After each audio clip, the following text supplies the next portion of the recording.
Singing Gamer here, and yep, it's time for the second part of the test runs, and that is Ororon. So, Ororon is mainly going to be an Electro Charge sub DPS. That is his main role. But I'm gonna be breaking it to you guys right now. There's a certain Prinzessin Verta Urtalung who is like 100 times better than this guy. Yeah, so, well, without any further ado, let's just go in.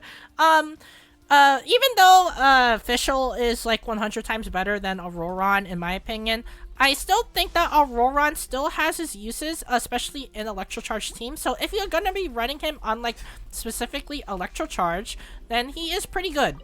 Yeah, there's no denying that. Alright. Let's use his, elemental skill, I think. Yeah, we could just do jump now. Yeah, there we go. We're able to, like, do some, like, bat jump, which is pretty good. Batman Arkham games. Alright, we're gonna be going up here now. We can just do it again, so let's do a jump.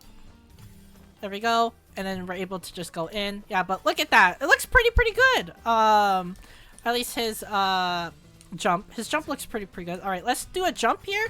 And we're able to, like, hold the charge skill, and then you're able to shoot, which is pretty nice. So, like, right there, we have the Legend of Zelda, we have the Legend of Zelda, esque skill right here. We're able to shoot right here and just do, like, damage. But you can't get shot out of the sky like that, which is, pretty unfortunate. But still, I mean, it looks pretty good, I guess. We need another, yeah, we forgot to collect, some of these. Alright, let's go up again. And we're gonna be shooting. Let's see if we can get at least one hit in. Yeah, there we go. Alright.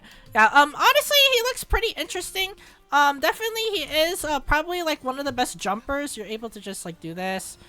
Kablamo! And you do, like, a bajillion, I guess, I would say a bajillion damage if you build him properly. But, looks like he is able to just, he's able to tag opponents. And let's do, like, the Electro Charge thing to, get his passive up.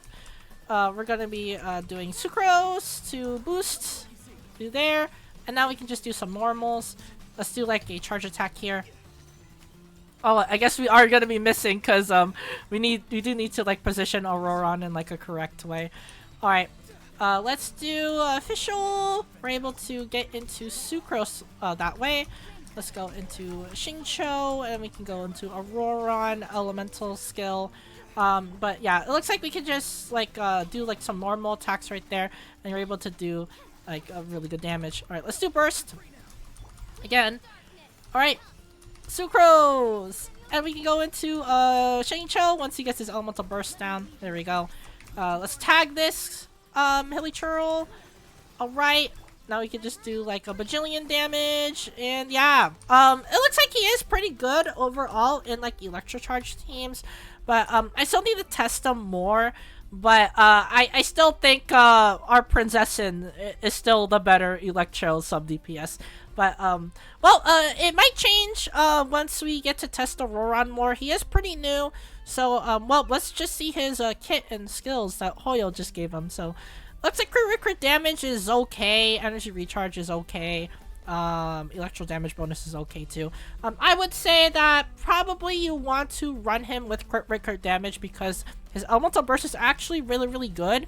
It is a big AoE burst. His elemental skill does damage to the opponents as well, so you definitely do want to have at least crit damage on him, just like your Prinzessin right here, who wants crit damage as well. For his weapon, Alley Hunter. Honestly, this is an okay weapon. Looks pretty good. I would say though that his best weapon is definitely the stringless, 100% the stringless. That thing is broken, has EM, which means that it's able to increase the elemental reactions, and for him, in this case, it's going to be Electro Charged. It increases elemental skill, which is what he does a lot, and elemental burst, which is also what he does a lot. So, stringless is definitely his best weapon, but Alley Hunter is okay. It's an okay weapon. As for artifact set, 4-piece scroll of the Hero of the Cinder City. This is definitely his best 4-piece set. Literally gives him a lot of benefits, as well as increase the party members' attack damage, which is pretty good. Also, since he is going to be a sub DPS, it's perfect for him because he is a Night Soul user. So this 4P set is definitely his best artifact set. For talents right here, we're going to be going into constellations later, but we have to go over his talents first because it is his main important thing. His normal attacks are okay. I mean, it's just typical normal attacks. As for elemental skill, he basically just summons a spirit orb and it does electro damage. It also bounces between enemies and dealing electro damage as well. It's just basically your typical elemental skill, so yeah. As for the elemental burst, it's just a big AoE electro damage burst, really nothing special. As for the passive talent right here, this is where he gets interesting.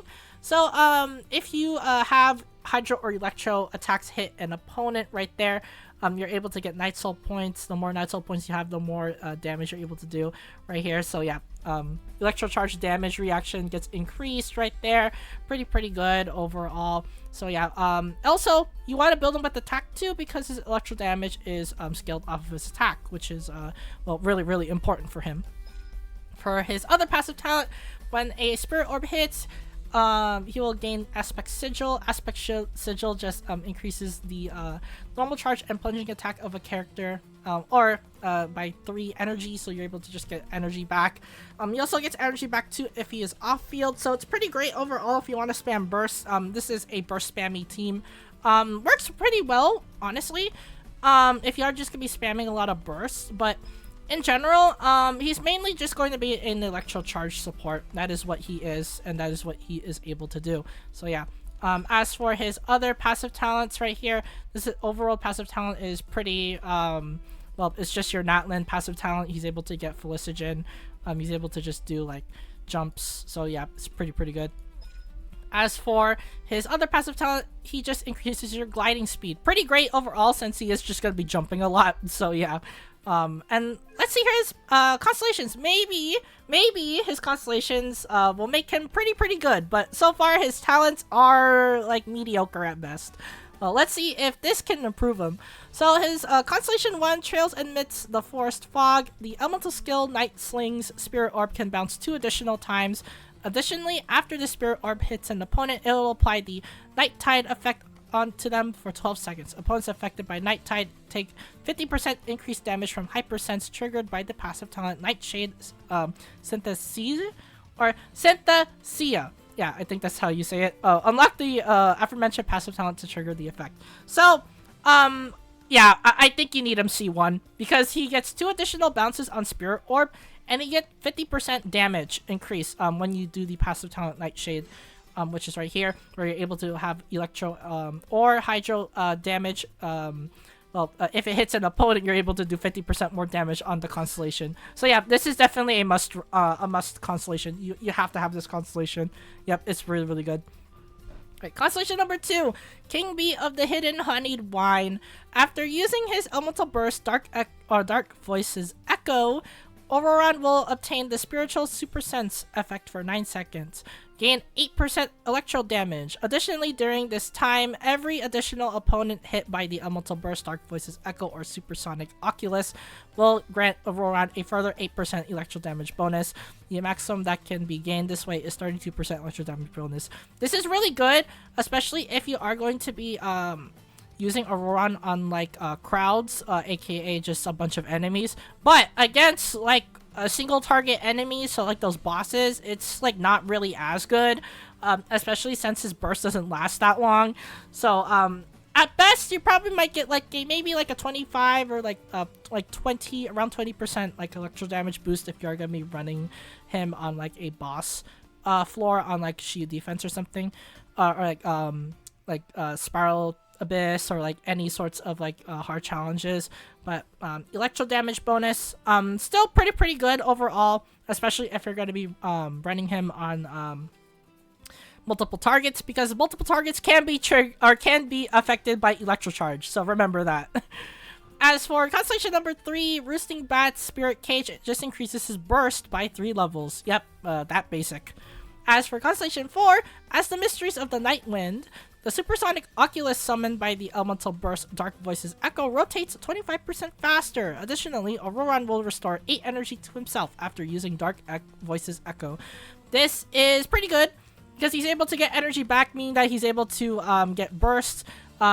Also, the supersonic Oculus on his Elemental Burst spins 25% faster, meaning that you're able to tag a lot of opponents faster. Really, really great. It's really, really good. As for Constellation 5, a gift for the soul increases his elemental skill by 3 levels. As for Constellation 6, well, this is where basically the 4-star characters become really good. So let's see what he has. Ode to Deep Springs. After triggering Hypersense through the passive talent Nightshade Synthesia, your current active character's attack is increased by 10% for 9 seconds. Max 3 stacks. Each stack is counted independently. Additionally, when you use the Elemental Burst Dark Voices Echo, you'll trigger 1 instance of an effect equivalent to Hypersense, dealing 200% of its original damage. You must unlock the passive talent Nightshade Synthesia first. So you're able to just get a 10% increase boost by a max of 3 stacks, meaning that you get a 30% increase boost of attack for your active characters, which is pretty good. Also, you're able to do 200% of its original damage when you do Elemental Burst. Really, really good.